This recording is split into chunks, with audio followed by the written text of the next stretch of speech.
Söyümlük ve omak bolgan bir kitapni ep geldim. Kitapның ismi Kitapqa amraq bala. Abduri Peter Kanaus. Tercüme qılğıcı Fang Sujin. Avazda Aybebek. Sofia ve Elizabeth taqdim. Men eng yaxshi ko'radigan hikoya so'zlaydigan odam. Angus bilan Lucy'ning narsalari ko'p emas ekan. Ularning televizori yo'q, mashinasi yo'q. Hattoki uyimi yo'q ekan. Ammo Angus bilan Lucy'ning kitobi bor ekan.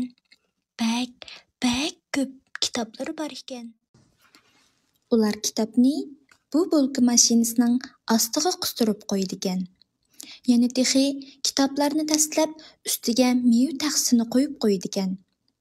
Va yoki tamponlashtirish kerak bo'lib qolgan har qanday joyga tizib foydalandi ekan. Bu kitoblar uyning har bir bo'lonlarigacha dövlənib ketibdi. Oxiri bir kuni ularning uyiga bu kitoblar patmay qopdi.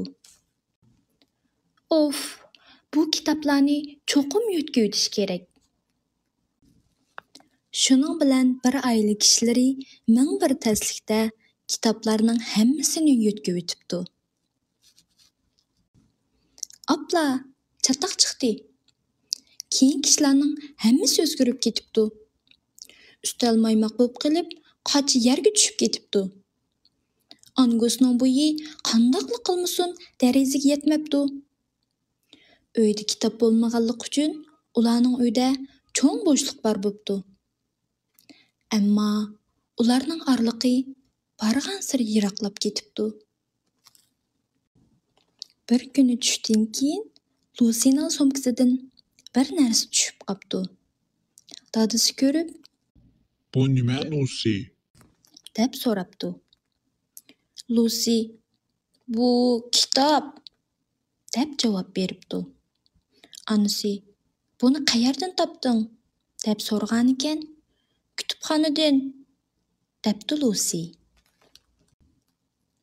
Dadasi bilan opsi kitobni qo'liga ilib, uni echibdi. Dadasi yuqori ovoz bilan kitobning birinchi jumlasini o'qibdi. Davomlashtirib, ikkinchi jumlasini o'qibdi. Balalar dadasining yeniga yiqilib ketdi. Dadasi bir betdan varaqlab, bir xat, bir jumladan o'qishni davomlashtiribdi. Qorong'u tushishi bilan bir oila kishilari uyga qaytibdi. Dadasi kitobni davomlashtirib o'qiyveribdi. Ular chiroq nuri ostidagi kresloga qistilishib, jimjitgina o'ltirib, hikoya anglabdi. Bu kuni kechida qop-qorong'u shahar ko'chasida ularning kichik oilasi har qanday joydan bekrak illiqlikqa, nurga to'libdi. Atsi bu bir oila kishilari asnagach, o'zaro xayrli sahar deyishibdi. Ular har vaqtdagidan texim yaqin, inoq bo'lib ketibdi. Ularning uyqusi tex to'liq ichilmagan bo'lsa-mu, qalblari liqqida baxt tuyg'usiga cho'milibdi. Shuning bilan havosi sap saharda ular velosipedini haydab yo'lga chiqibdi. Gerçi ularning hech qaysi qayerga boradiganligi haqida gap qilishmagan bo'lsa-mu, Angus bilan Lucy ularning nega boradiganligini biladigan.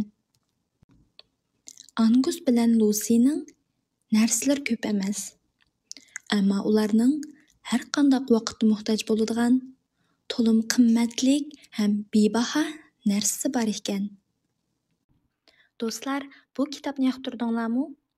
Sizlarning uyinglardami Lucy bilan Angusninkidek balaliqinglarni bezaydigan bu xil go'zal balalar rasmli kitoblar bor deyman.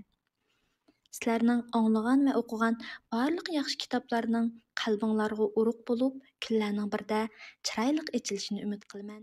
Yoqtirib anglagan har biringlarga rahmat.